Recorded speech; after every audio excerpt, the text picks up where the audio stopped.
Salve a todos, salve a todas, boa noite, bom dia, boa tarde, como diria Juca Kfouri. Hoje são 23 de novembro de 2021, estamos aqui com dois mantos, né? Primeiro essa túnica bonita e segundo esse manto glorioso do Clube Atlético Mineiro, que joga daqui a pouco contra o Palmeiras, um jogo difícil. Um jogo tenso, mas que temos janelas de oportunidades que precisarão ser convertidas. Tem a revanche do Hulk e vamos ver como é que ele vai aproveitar essas. Como ele vai aproveitar? Temos aí um acerto a fazer, é o time provavelmente misto, ou reserva do Palmeiras, mas nós vamos para cima deles assim mesmo, que o bicampeonato nos espera e nos aguarda. Bom, feito esses comentários iniciais de profunda importância e necessidade, eu vou aqui tratar, ou dar um esboço das questões que nós vamos tratar. Não sei se diretamente, encaixando as três num único vídeo, ou se vamos fazer alguns recortes, alguns repiques, provavelmente vai ser nesse formato. Enfim, vamos ver como que vai ser desdobrado. São três questões que apareceram ao longo da semana e que dialogam com o que a gente está aí buscando. Uma foi a mais linda, me perguntando como saber se fizeram trabalho para a gente. Então essa é a primeira questão que ela coloca. Nós vamos tentar fazer uma investigação aqui profunda, mentira, tá? Nós só vamos tentar ver e tentar identificar isso. Me ocorreu de aproveitar, já gravar e comentar sobre isso também. A outra é a questão da depressão, né, que está aí afligindo e tocando muitos e muitas especialmente, como lidar com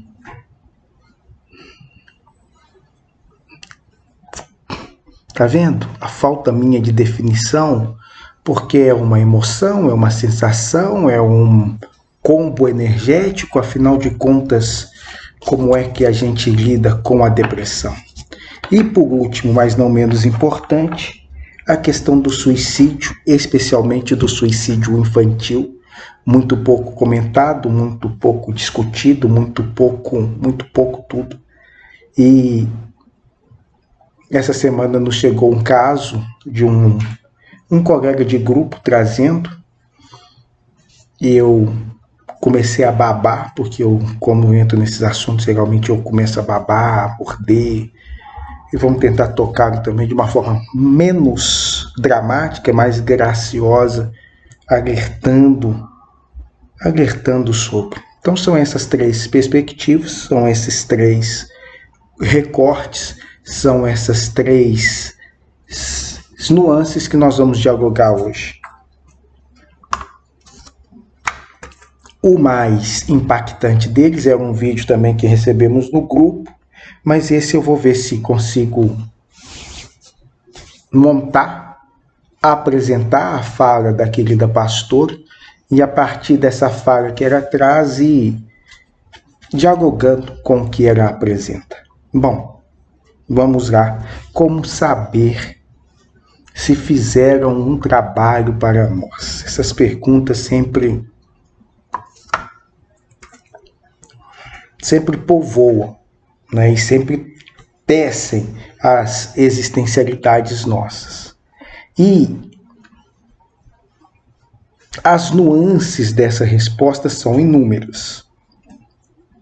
Quem quer as respostas precisas tem que ir atrás das pessoas que trazem a pessoa amada em 3 dias. Não é o meu caso. Então aqui eu vou estar versando sobre universalizações e tentando explorar esse longo espectro, essa amplitude mais ampla que temos sobre esse assunto, né? A começar do que é isso que estamos denominando trabalho, né? Quais são os níveis de identificação quais são os níveis de problematização que vamos trazer para essa discussão e debate. O que é isso que nós estamos chamando de trabalho?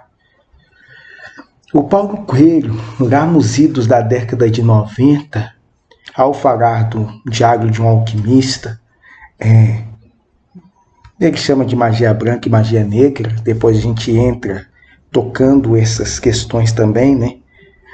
Do branco e do negro aqui, e especialmente das religiões de matrizes africanas, que vai ter uma associação espúria a todos os sortilégios feitos e realizados. Mas o Dom Pauletti, ele especificava essa distinção, ou na verdade a provocação, mais do que a distinção, sobre acender uma vela para alguém numa intenção de casar ou qualquer outras intenções. Esse ato, tido para nós como muito puro, muito brando, muito tranquilo, sobre a égide dos magos, constituiria um tipo de magia que eles chamam de negra, por estar interferindo no livre-arbítrio do outro. Olha, então, os parâmetros aqui que a gente quer estabelecer e os diálogos que eu estou tentando trazer para a gente abrir o recorte. O que é isso magia? O que é isso trabalho? E a ideia que nós vamos utilizar é a interferência no livre-arbítrio do outro, direta ou indiretamente. Então, todo ato, todo propósito que fazemos intencionalmente de uma interferência no livre-arbítrio da outra pessoa sem um consentimento dela, isso constituiria-se ou se constituiria como sendo magia ou um trabalho, tá? Uma categorização. A outra, que é a mais comum, já é associada às religiões de matrizes afro, na qual qualquer ato que ali se desempenha é tido como macumba. E dentro desse recorte a gente não pode deixar escapar, como mencionamos aí nos vídeos anteriores, acho que quando falamos sobre Exu, do racismo religioso que carrega tudo isso. Como é que, ao ver essa religião de matrizes africanas, no seu festejo, na sua consagração à vida, no seu êxtase ao corpo, o corpo como festa, a gente emprega e compreende tudo aquilo como um feitiço, como um sortilégio, como algo sempre muito ruim, feito para e contra o outro. Não tem inúmeras vezes essa marcação e essa identificação. Óbvio que tem usos dos mais diversos e dos mais controversos que recorrem a esses elementos, mas não é do princípio da divindade afro essa manifestação de deliberada, intencional de prejudicar o outro. Vejam bem que não é que não tenha, não é que não se faça, mas é a mesma coisa aí de se dizer que todos os pastores são ladrões, de que todos os padres são pedófilos. Quase essas generalizações espúrias, esses preconceitos que nós precisamos minimamente combater, e um dos combates é aproximar. O que é isso que esse povo traz e o que é isso que essas culturas apresentam. E esse povo, essa cultura traz reflexões que quebram em muito todo o nosso dualismo, esse nosso bem e mal, numa primeira abordagem, e nesses diversos enraizamentos que vamos fazendo, aqui pensando na raiz das árvores e as multiplicidades das ramificações possíveis, temos muitos caminhos, mas muitos caminhos. Um desses caminhos, que eu vou pegar só dois, temos esse ato deliberado, nefasto, de se prejudicar um outro por quaisquer motivos que sejam.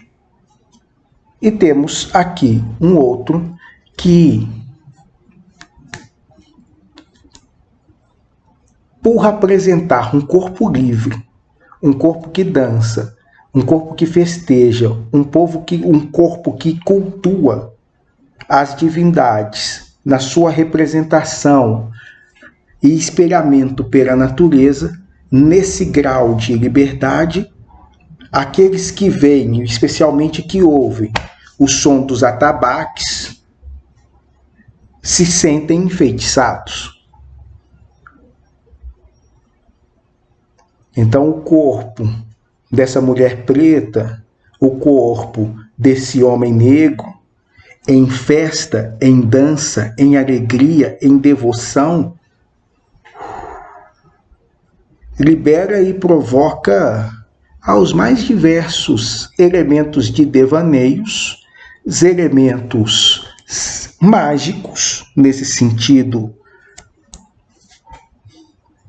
mais sedutor do termo e mais químico, feromônios, e mais sutis dessa comunhão que se faz dessa presentificação da divindade num corpo que não sente culpa, muito pelo contrário, e que então vai ser tido mesmo como enfeitiçado, ou provocando feitiços. Esse corpo alegre foi sempre o terror do cristianismo, ou daqueles que ousaram tentar fazer do cristianismo a sua visão de mundo e a única visão de mundo possível. Um corpo em festa contraria absolutamente tudo desse corpo crucificado, desse corpo sangrento, desse corpo no qual há todo um culto, há toda uma devoção, há toda uma morte do próprio Jesus. Reich vai chamar o assassinato de Cristo. Wilhelm Reich, já falei de Wilhelm Reich aí 300 vezes, porque ele não sai da minha boca, eu acho ele muito bom. Wilhelm Reich. E o Assassinato de Cristo é um livro esplendoroso, sensacional, que vai tentar elementar, assim, trazer esse Jesus, não só numa dimensão histórica, mas especialmente numa dimensão psicoexistencial. E esse corpo desse homem que o passar, o olhar, o dizer, o se comportar sem as couraças habituais, especialmente, talvez mais ainda naquela época, não que eu ache que hoje temos menos couraças do que hoje, suscitaria dos mais diversos desejos e também delírios, e também fendas e desequilíbrios e reformulações. Apenas o corpo, o cara não precisava de fazer nada, ele só passa, ele só anda, ele só olha, e ali se vê uma diferença, tem uma liberdade, tem uma alegria. E isso o cristianismo, na voz desses muitos que o trouxeram, nunca entendeu. Então, quando vê esses corpos dançantes, esses corpos felizes, essa vida alegre, eles piram mesmo. Bom, posto tudo isso, retomo a pergunta da mais linda do mundo: como se sabe se fizeram um trabalho para mim? É porque, qual que é a dificuldade disso? Nós estamos partindo do pressuposto que alguém, pelos mais diversos motivos, e tem todos eles, a inveja, a cobiça, a ambição, o orgulho, a raiva, a ira, os mais diversos motivos, foi até um determinado lugar pedir para que entes sobrenaturais fizessem ou provocassem na vida do outro alguns fatores de quebras, de rupturas, de destruição. Temos quem vê os nossos amigos evangélicos trabalhando nas suas reuniões pentecostais, não cansa de ver esses fenômenos e esses atos. Então temos o contraponto, que a gente fica tentando aqui elencar é por que pegou. O porquê pegou não é para isentar quem fez e menos ainda culpabilizar quem recebeu, mas é para mostrar como que atua esse campo. E esse campo vai atuar por uma questão da vibração mesmo, uma correspondência mais do que simbólica, magnética mesmo, uma ressonância que se estabelece entre esses pares, entre esses campos, com as mais diversas finalidades que caberá a cada um de nós dar o sentido e o significado. Então, inúmeras vezes, a pessoa ou os anjos da guarda, as entidades espirituais, os amparadores, permitem que a pessoa vivencie esse trabalho para que elas despertem para algo mais. E é assim muitas vezes que se dá mesmo. Inúmeros irmãos, irmãs, colegas chegaram aos seus centros religiosos, aos seus lugares de culto, às suas conexões a partir desses atos, mais simples ou mais complexos. Então, para fazer essa correspondência entre o fazer, o praticar, o receber, o ser acometido e por que não há uma interferência mais diretiva, muitas vezes por causa disso. Como é que vamos reagir? Como é que vamos lidar? E, especialmente, como é que vamos conseguir sair dessas perspectivas? Tá. Mas como eu sei se foi feito ou não um trabalho para mim? É mais fácil o reconhecimento por via de terceiros. E terceiros, gente, que não sejam deslumbrados. Terceiros que sejam sérios. Terceiros que vão, a partir de uma imposição de mãos, a partir de uma aproximação do campo, minimamente observar, sentir se há ali uma força estranha, uma força exógena, tentando quebrar o livre-arbítrio da pessoa. Isso acontece, infelizmente, tem demais, e elas são frutos disso, do ciúme, da inveja, da cobiça. Essas coisas que todos nós temos, mas que alguns efetivam diretamente. Efetivar diretamente é ter essa coragem de ir a determinado lugar, acender uma vela para, ou pagar uma cachaça com frango para, ou matar não sei qual bicho para, ou pegar a zorba, cueca, calcinha de sei quem para. E esse é o último componente que eu vou e aí cesso e falo dos outros dois pontos, que é como tudo isso tem uma forte ligação e ativação pelo campo do sexual. Então, inúmeras pessoas que me chegavam, hoje eu tenho trabalhado menos com a parte energética diretamente, mas inúmeras pessoas que me chegavam, me trazendo essas coisas, acreditando única e exclusivamente que tinha um de fora, fazendo um trabalho contra eles, mas nos homens, nesse caso, das mulheres eu falo daqui a pouco. Eu falei que não ia estender, estou estendendo, mas você, mais breve para terminar, eu tentava mostrar para eles como que o ato sexual, por si só, é a magia por excelência.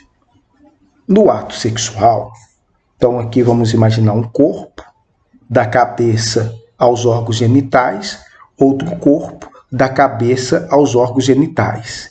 E esses dois corpos, não só físicos, como todos esses aparatos energéticos, um chakra, dois chakras, terceiro, quarto, quinto, sexto, sétimo, se encontram.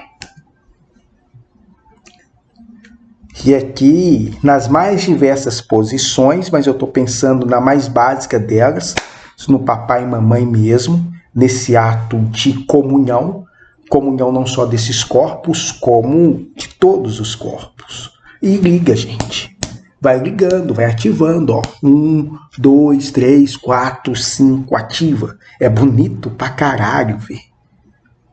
Mais fazer do que ver, né? Como que esses corpos vão sendo ativados um ao outro. Então imagina um chakra tocando outro chakra e eles indo conectando e acessando mundos, acessando esferas, acessando nossa interioridade, acessando. Temos consciência disso? A maioria de nós não. Mas essa é uma energia que independe da sua consciência. Essa pessoa com a qual eu mantive essa relação sexual, independente dela fazer ou querer qualquer coisa, só de eu pensar, só o ato de pensar nela, ou ela pensar em mim, vai provocar e acarretar isso que a moça aqui está chamando de trabalho feito para.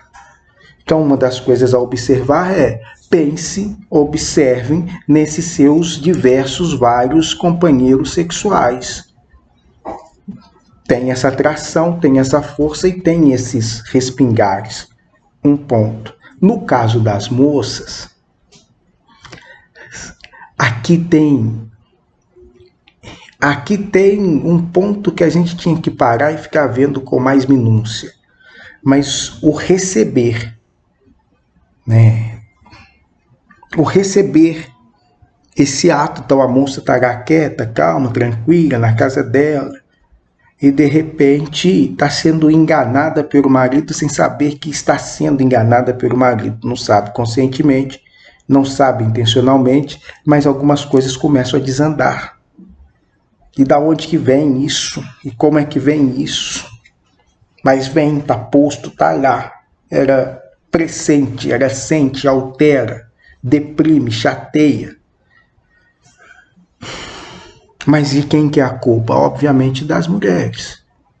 É muito raro elas perceberem ou afetarem ou lançarem essa possibilidade de que tem alguma coisa acontecendo que não é culpa delas. Então são percepções que precisam serem vistas.